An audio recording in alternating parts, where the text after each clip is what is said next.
Hi mga ka-Bible, Friday today at meron akong Bible verse na gustong i-share sa inyo ngayong araw from the book of Mateo, chapter 9, verse 9 hanggang 13. Ayan. Mateo chapter 9, verse 9 hanggang 13. So ito po yung mababasa natin. Tinawag si Mateo. Pag-alis ni Jesus doon, nakita niya si Mateo na nakaupo sa paningilan ng buwis. Sinabi ni Jesus sa kanya, "Sumunod ka at maglingkod sa akin." Tumayo nga si Mateo at sumunod sa kanya.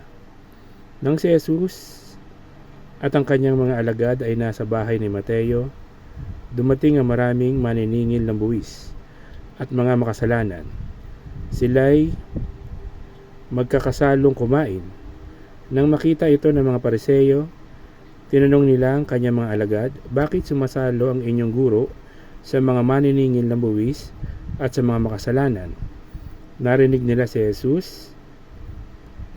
sila ni Jesus at siya ang sumagot, "Hindi nangangailangan na manggagamot ang walang sakit, kundi ang may sakit. Humayo kayo at unawain ang kahulugan nito, habang ang nais ko at hindi ang inyong handog. Sapagkat naparito ako upang tawagin ang mga makasalanan, hindi ang mga matuwid." So, yun po yung mensahe sa atin ngayong araw ng Mateo chapter 9, verse 9 hanggang 13. So, keep safe, God bless, always remember, Jesus loves you. Bye-bye!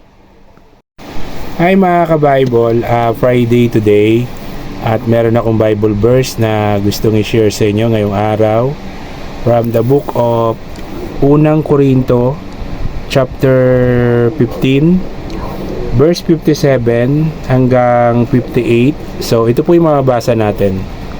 Sa Unang Korinto chapter 15 verse 57 hanggang 58. So ito po yung mababasa natin.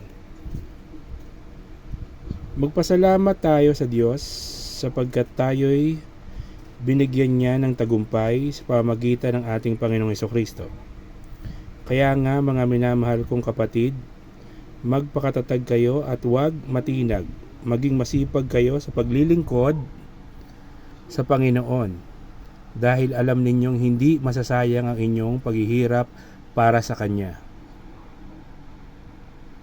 So, yun po yung mensahe sa atin ngayong araw ng Unang Korinto, chapter 15, verse 57 hanggang 58.